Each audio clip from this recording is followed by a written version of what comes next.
Welcome to this course on Mastering Ansible. My name is James Spurrin.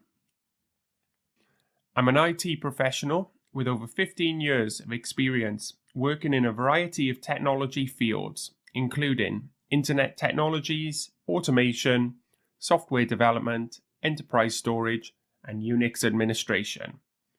I hold an MSc with distinction from Liverpool University in Computer Science, Information Technology.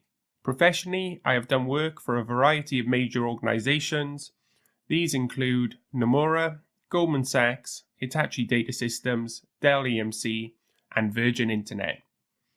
I am also on the advisory board for Storage OS, a company that has developed a container-based storage solution.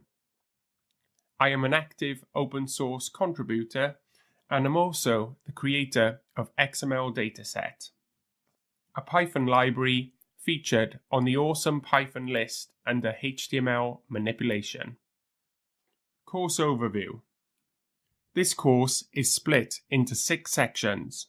In section 1, Installation and Configuration of Ansible, we will cover the different ways of installing Ansible on major operating system platforms. For Linux, we cover installation on 2 popular flavors, Ubuntu and Red Hat CentOS. Ubuntu is a widely used Linux platform, both in the community and within organizations. With Ansible being a Red Hat product, we also cover the equivalent installation process on Red Hat CentOS. For those who are not familiar with CentOS, CentOS stands for Community Enterprise Operating System and is a system that is functionality compatible to its upstream commercial source, better known as RHEL, Red Hat Enterprise Linux. The process that we follow on Red Hat CentOS can therefore also be applied to Red Hat Enterprise Linux for those of you who are interested in running Ansible on Red Hat Enterprise Linux. In this section, we will also cover installation of a control host for Mac OS X and options that will allow you to use Ansible as a control host on a Microsoft Windows system. In section 2, Ansible Architecture and Design, we explore the Ansible architecture, taking a close look at modules, YAML, facts, templates, and the creation of playbooks. In section 3, we take our playbooks further with Ansible Playbook Advanced Topics. Here we will delve further into the use of available modules. We'll use dynamic inventories.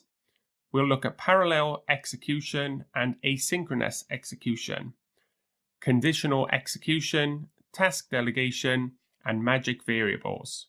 We will also look into storing data for later use, the encryption of data using the Ansible Vault, and finally, creating our own modules and plugins. In section 4, Structuring Ansible Playbooks, we will learn how to effectively structure our Ansible playbooks, making use of roles, includes, and tags. In section 5, using Ansible with cloud services and containers, we will use Ansible for real-world automation through the automation of AWS and Docker containers. Finally, in section 6, other Ansible resources and areas, we will cover our final areas of Ansible. This will include troubleshooting, validating testing, best practices, and upgrading Ansible. So please join me in section 1, Installation and Configuration of Ansible.